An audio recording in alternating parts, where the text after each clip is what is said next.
Rogers Project Party for a Princess. Now, the more I'm going through these cards, you have to acknowledge the cheesecake aspect of Buck Rogers, which separates it from the Battlestar Galactica production at the time, which maybe had a little cheesecake with what Starbuck was doing, but the whole show wasn't all cheesecake, unlike Buck Rogers.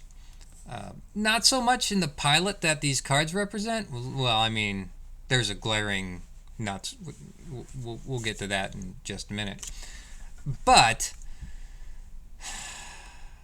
it's a goofy show.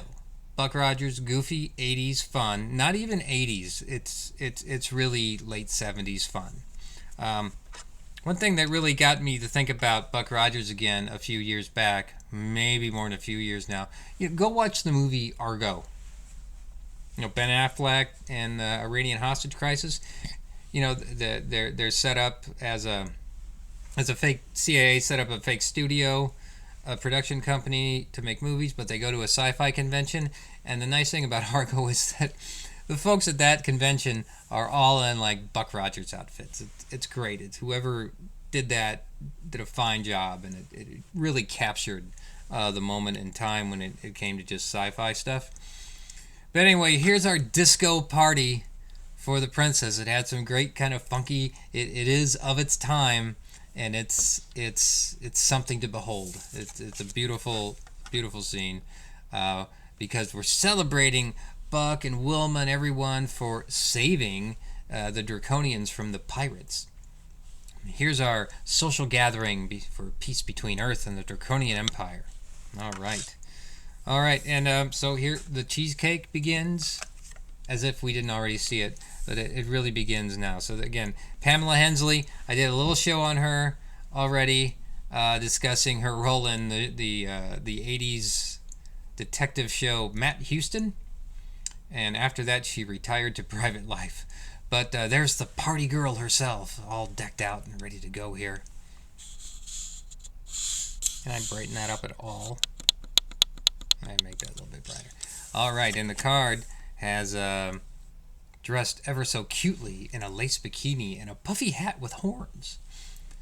Princess Ardala makes the party scene with her less than cheerful escort, the villainous Kane, and we're in the party now. So we need to take a little break because I missed this beat initially. So here is Pamela Hensley's particular, and I'm still dancing in my mind. It's still the discotheque. So here's Pamela Hensley's card, and let's see what from 1979 we have to. So she starred in some Columbos, McClouds, Rockford Files. Who didn't? Also appeared in a pair of science fiction fantasy Rollerball. She was in I gotta watch Rollerball. It's been a while. I don't think I've ever seen Rollerball. I feel like I've known it so much that I have seen it, but I'm gonna say I haven't seen Rollerball or Doc Savage. So that gives me something to consider and think about. So there we go.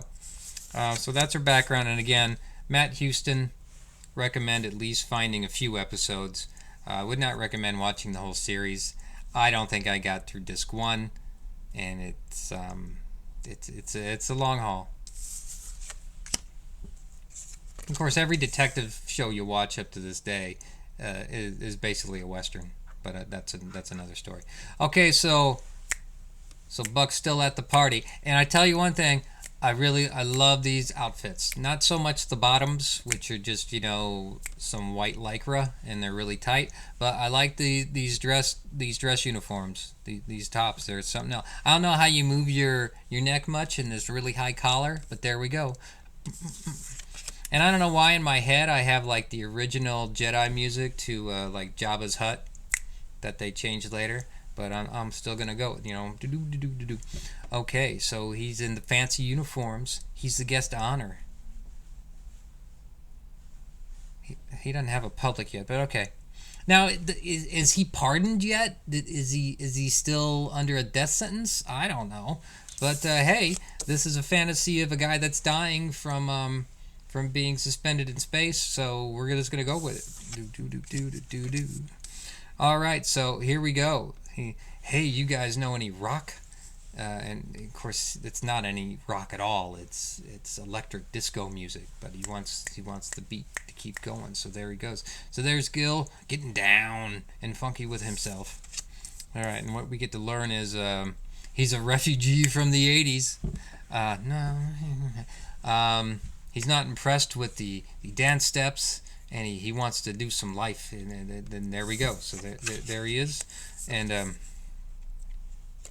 at the same time, what the cards don't notice is Buck has a plan. He's acting all goofy, but he has a plan. He needs to get Ardala alone and figure out what's going on. So he has Tweaky give him a flower so he can get on board and then be like a double agent. But of course, for one to be an effective double agent, you need to let somebody know you're a double agent. He doesn't do that here, so later on that's going to come back and bite him for a few beats. I don't even know what this is. Okay, there are the horns. So this is the back of Pamela Hensley's head, I guess. And Buck's still doing the boogie. Yes, Boogie, child of the 1980s. No, you're off by a decade, but okay. And I don't think he's doing the hustle here. And that leads to the princess getting down. So here's some cheesecake. The movie version, more cheesecake than the TV version. Not by much, though. Here we are, where we're getting down with themselves.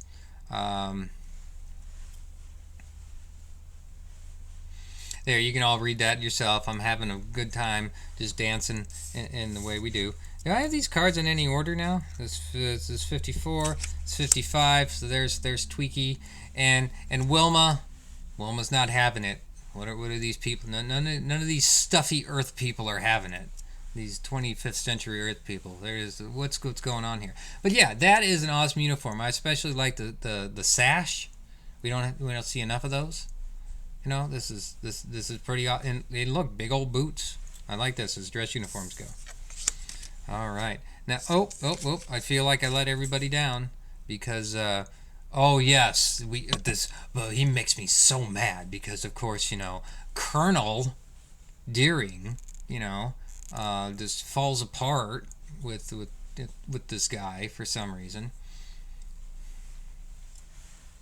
Can you feel the music? I know this scene. I can feel the music in this scene. Okay, now this is Buck's plan. He's making a late date. All right, so Buck makes a late date, and we'll learn more in the next show about Buck and his late date.